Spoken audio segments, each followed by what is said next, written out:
खबर कानपुर से है। कानपुर के थाना फजलगंज क्षेत्र के आदर्शपुरवा बाजार कानपुर नगर का एक ऐसा मामला सामने आया कि बहू ने घर कब्जा करने के लिए दे डाली अपनी ही सास को धमकी। साथ दहशत में पहुंची कानपुर पुलिस कमिश्नर ऑफिस अपनी जान बचाने के लिए और परिवार की जान बचाने के लिए। बहू का कहना है कि अगर हमको भी कुछ हुआ तो उसके जिम्मेदार घर वाले होंगे, पर घबराई हुई परेशान होकर मीडिया से भी मदद मांगी और अपने परिवार की जान बचाने के लिए कानपुर पुलिस कमिश्नर से भी मदद मांगी है। कानपुर पुलिस कमिश्नर ऑफिस में आकर लगाई न्याय की गुहार और बोली, अगर मेरी बहू कुछ भी करती है तो उसके जिम्मेदार वह खुद होगी, हम नहीं।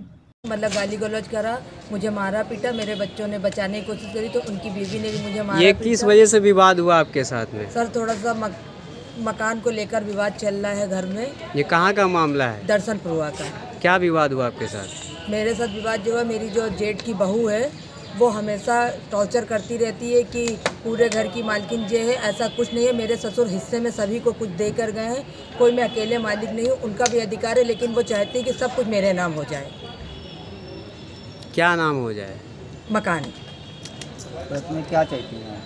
हम देना सब कुछ चाहते हैं, ऐसा कुछ नहीं है कि हम किसी चीज़ के लिए नामोसी कर रहे हैं या किसी चीज़ के लिए कुछ कह रहे हैं। जैसे मेरा अधिकार है उनका भी अधिकार है, मैं किसी चीज़ को ऑब्जेक्शन नहीं उठा रही हूँ। ये कब की डेट है? 30 तारीख को भैया, सबसे पहले 30 तारीख को उन्होंने मेरे साथ बदतमीजी करी, रात को 8:30 बजे की करी। क्या बदतमीजी हुई है? मतलब वो ज़बरदस्ती मेरे कमरे में लड़के बहू घुसा है, उन्होंने मुझे मारा पीटा और जब मैं बचाने की कोशिश करी उन्होंने ज़मीन में गिरा के मुझे मारा पीटा। और जब मैं थाने में गई तो मैंने रिपोर्ट दर्ज कराई तो मेरे परिवार वालों ने मिलकर मेरे साथ, मतलब सब लोगों ने मिलकर समझौता कराकर छुड़ा दिया उन लोगों को। उसके बाद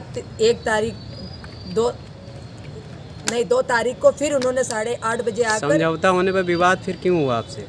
फिर उसी को लेकर दारू पीकर वो आए 2 तारीख को, फिर उन्होंने वही विवाद चालू करा मकान को लेकर। और फिर 2 तारीख को सर मैंने वहाँ एप्लीकेशन लगाई फजलगंज थाने में, तो उन्होंने कोई डायरेक्शन नहीं लिया, कोई एक्शन नहीं लिया मेरे खिलाफ। और उसी पे दूसरे दिन फिर मेरी जेठ की बहू ने 3 तारीख को स्वरूप नगर थाने में कंप्लेन लगा दी कि मैं और मेरे हस्बैंड ने मिलकर उसको मोती झील गेट पे मारा हुआ है, जिसका प्रूफ आप मेरे स्टाफ से ले सकते हैं जाकर के। मीडिया से क्या सहायता चाहते हैं? मीडिया से ये सहायता चाहते हैं कि किसी चीज़ को लेकर हम लोगों को परेशान न कराया जाए और मेरी बहू के ऊपर सख्त कार्रवाई। क्या हुआ? मेरी बहू मुझे धमकी दे रही थी। क्या धमकी दे रही है? कि मैं फांसी लगा लूँगी, आगी लगा लूँगी अपने ऊपर, मैं सब लोगों को फंसा दूँगी, मैं झूठा इल्ज़ाम लगा दूँगी, मैं ऐसा से ऐसा कर लूँगी। तुम लोग ये इल्ज़ाम क्यों लगा रही है आपके ऊपर? सिर्फ मकान को लेकर भैया, ऐसी कोई बात नहीं है, सिर्फ वो मकान को लेकर झूठा आरोप लगाना चाहती है कि हम लोग छिन्न भिन्न हो जाए और मकान उसके नाम हो जाए। तो आप मीडिया से क्या सहायता चाहते हैं? मैं बहुत ये सहायता चाहती हूँ कि हम लोगों पर किसी चीज़ का आरोप ना आए। मेरी बहू कभी भी कोई चीज़ अपने ऊपर करती है या किसी चीज़ को लेकर कोई वो करती है तो हम परिवार को लेकर किसी चीज़ का आरोपण न लगाया जाए कि हम लोगों में उसमें शामिल थे। अभी आप कहाँ आई हैं? अभी हम कचहरी आए हुए, ऑफिस आए हुए हैं। कमिश्नर साहब से हम मदद चाहते हैं हाथ जोड़ करके कि हम लोगों की सख्त से सख्त सहायता करी जाए। Bureau report, news hub Bharat.